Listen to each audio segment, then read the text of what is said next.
Hello everyone, আসসালামু আলাইকুম। Welcome back to my channel. আমি ইয়াসমিন আছি তোমাদের সাথে আর একটা নতুন লাইফস্টাইল ব্লগ নিয়ে। আজকের ব্লগে থাকবে হচ্ছে শপিং রিলেটেড। আর শপিংটা করতে যাচ্ছি ইয়াসিনের পাপার জন্য। ও যদি একটা জিনিস কেনে ওর জন্য, তাও আমাকে সঙ্গে করে নিয়ে যাবে। এটাও হচ্ছে ওর হ্যাবিট। আর ও বলে কি ভালো লাগে একসঙ্গে ঘুরতে।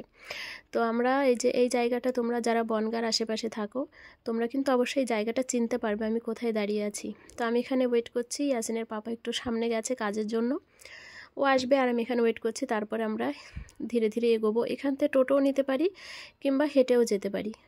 তো আমরা হেঁটে হেঁটেই চলে আসলাম। আর এই যে এসছি হচ্ছে স্টাইল বাজারে। তো অ্যাকচুয়ালি মার্কেটে খোলামেলা দোকানে কেনাকাটা করার থেকে না, এই সমস্ত মানে ছোট ছোট মলে আসলে খুব ভালো মানে ব্র্যান্ডেড জিনিস পাওয়া যায় আর রিজনেবল প্রাইসেও থাকে। তো ওর পাপাই যে এটা পরে দেখছিল আর আমাকে বলছে কেমন লাগছে।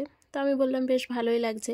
তো যে জিনিসটা আমি যদি বলি এটা ভালো লাগছে এটা নাও, তো সেটাই নেবে। ওর পার্সোনাল চয়েস বলে ও কিছুই সেরকম মানে গ্রান্টেড হিসাবে নেয় না। কারণ প্রত্যেক মানুষের কিন্তু একটা নিজস্ব চয়েস থাকে, থাকে না? তো ওরও কিন্তু আছে, কিন্তু আমি যদি বলি এটা নাও, তো ও সেটাই নেবে, যে কালারটা বলবো সেটা নেবে। তো তারপরে ওর পছন্দটা আমি প্রায়োরিটি দিই, আমি বলি তোমার যেটা ভালো লাগে সেটা নাও। তো এক জোড়া মোজা কিনতে গেলেও সে আমার পছন্দ মতো কিনবে, এরকম। তো এইগুলো শুনে মনে হয় না যে স্বামী স্ত্রীর ভিতরে আমাদের অনেক ভালোবাসা, অনেক মিল? অবশ্যই মনে হতে পারে। তবে এই রকম জিনিসগুলো পাড়া প্রতিবেশী কারোর সঙ্গে শেয়ার না করাই ভালো। কারণ এতে করে কি হয়, স্বামীর উপরে কুনজর পড়ে, কিংবা স্বামী যদি কারোর সঙ্গে বলে তাহলে স্ত্রীর উপরেও কুনজর পড়ে। এটা আমি খুব ভালোভাবে উপলব্ধি করতে পারলাম। তো কখনোই এই জিনিসগুলো তোমরা কাউকে গল্পের মাধ্যমে হলেও বলবে না যে তোমার স্বামী এটা পছন্দ করে, কি ওই জিনিসটা খেতে পছন্দ করে, কিংবা ভালো রান্না খেতে পছন্দ করে, কিংবা ঘুরতে যেতে পছন্দ করে, কিংবা তুমি যদি শাড়ি পরো তো সেটা তোমার স্বামীর বেশি পছন্দ। এই সব কিছু বলতে গেলে না, তো পাড়ার কিছু কিছু বউরা আছে, পাড়ার কিছু কিছু মানুষ এরকম আছে, সে কিন্তু সেইগুলোই ফলো করবে তোমার স্বামীর মন রক্ষা করার জন্যে, কিংবা তোমার স্বামীকে পটানোর জন্য। তো এগুলো কিন্তু হয়ে থাকে। তো এগুলো কখনোই তোমরা করবে না। আর যে ভুলটা আমি করেছি, আমি নিজেকে শুধরে নিয়েছি, আমি এই ভুলটা কখনোই আর করব না। তো তারপরেও আমি এবার কি বলবো, শপিং মল থেকে তো বেরিয়ে আসলাম। আর এই কথাগুলো বললাম এটা অ্যাডভাইস স্বরূপ বললাম, কারণ অনেকে আছো স্বামী স্ত্রীদের মধ্যে প্রচুর মিল, প্রচুর ভালোবাসা।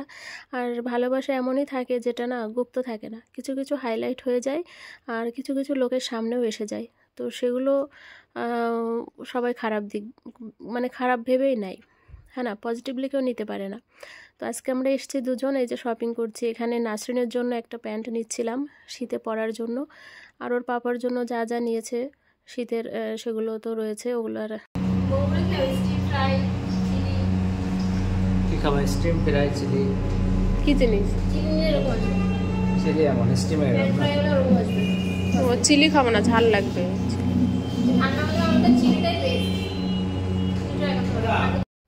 আচ্ছা, অনেকের মুখে শুনেছি মোমো খেতে খুব ভালো লাগে।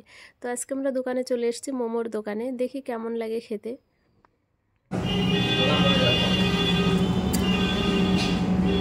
চামচটা দুটো হিসেবে এক্সট্রা দিতে হয় না, চামচ এক্সট্রা হবে আর দুটো দুটো প্যাকেট টাকাও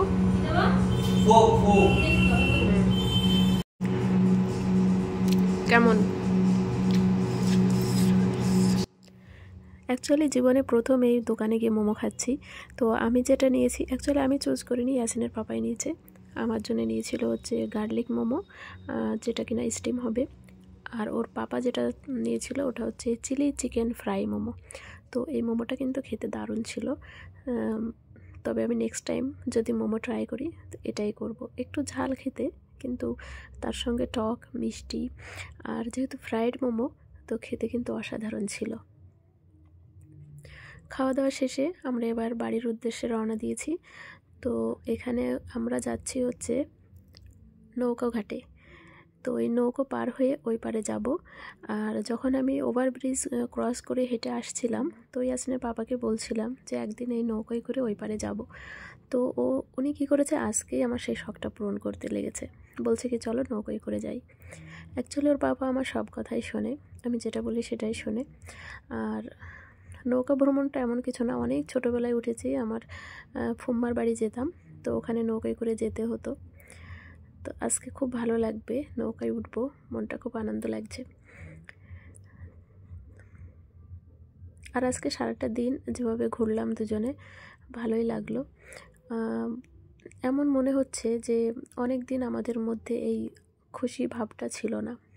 ওই যে এর আগের ভিডিও তোমরা দেখলে, আমরা অগ্নিকন্যা পার্কে গেছি, তো ওখানে গিয়েও কিন্তু আমরা সব ফ্যামিলি মিলে অনেক আনন্দ করেছি, অনেক মানে আনন্দ উল্লাস করে বাড়ি এসেছি। ওই দিন কিন্তু খুব ভালো লাগছিল। অ্যাকচুয়ালি ফ্যামিলি ট্যুর করা অত্যন্ত জরুরি। সংসারে কাজের চাপ তো থাকবেই মেয়েদের, তাই না? পুরুষ মানুষেরও কাজ থাকে, কিন্তু তার মাঝেও একটু সময় করে ফ্যামিলি নিয়ে এদিক ওদিক বেড়াতে যাওয়াটা না ভীষণ জরুরি, আমি যেটা বুঝলাম। আর আমাদের অনেক দিন আমাদের মাঝখানে না মানে সম্পর্কের ভিতরে উঁচু নিচু মানে আপস অ্যান্ড ডাউনস এমনভাবে চলছিল, যেটা মানে একটুখানি আনন্দ খুশি কিভাবে আনবো, কোনভাবে সেটা আমরা মানে সংসারে এন্ট্রি করাতে পারি, এটা মানে বুঝতেই পারছিলাম না। তবে আই হোপ নতুন বছরে যেহেতু নতুন একটা টাস্ক আমি সামনে নিয়ে রেখেছি, তো আশা করছি সব কিছু ঠিক হয়ে যাবে। সব আমি জানি সব আমার হাতেই। তো দেখি কি হয়, আপডেট তোমরা সব পেয়েই যাবে। আর এই তো আমরা সবে পৌঁছেই যাব। ইয়াসিনের বাবা তো বসেই গেছে নৌকোতে, আর আমি দাঁড়িয়ে আছি। একটু পরে বাড়িতে পৌঁছে যাব। আশা করি ভিডিওটা তোমাদের ভালো লেগেছে। যদি আমার চ্যানেলে নতুন হয়ে থাকো, চ্যানেলটা সাবস্ক্রাইব করো। আর যদি তোমরা কেউ আমার ফেসবুক পেজে ফলো করতে চাও, তাহলে ফেসবুক পেজ হচ্ছে ইয়াসমিন লাইফস্টাইল নামে, আর যার লিঙ্ক হচ্ছে এই ভিডিও ডেসক্রিপশন বক্সে তোমরা পেয়ে যাবে। তোমরা চাইলে ইনস্টাগ্রাম এবং ফেসবুক প্রোফাইলেও আমাকে ফলো করতে পারো। আর যদি আমার সঙ্গে কথা বলতে চাও, তাহলে অবশ্যই ইনস্টাগ্রামে মেসেজ করবে, ওখানে আমি অ্যাক্টিভ থাকবো আর তোমাদের সঙ্গে কথা বলবো। ঠিক আছে, তাহলে এখন আমাদের এই যে ভিডিওটা শেষ হয়ে যাচ্ছে, আমরা এখনই নেমে পড়বো। ভিডিও এখানে শেষ হবে। পরের ভিডিওতে তোমাদের সঙ্গে দেখা হবে। ততক্ষণ সবাই ভালো থেকো, সুস্থ থেকো। আল্লাহ হাফিজ।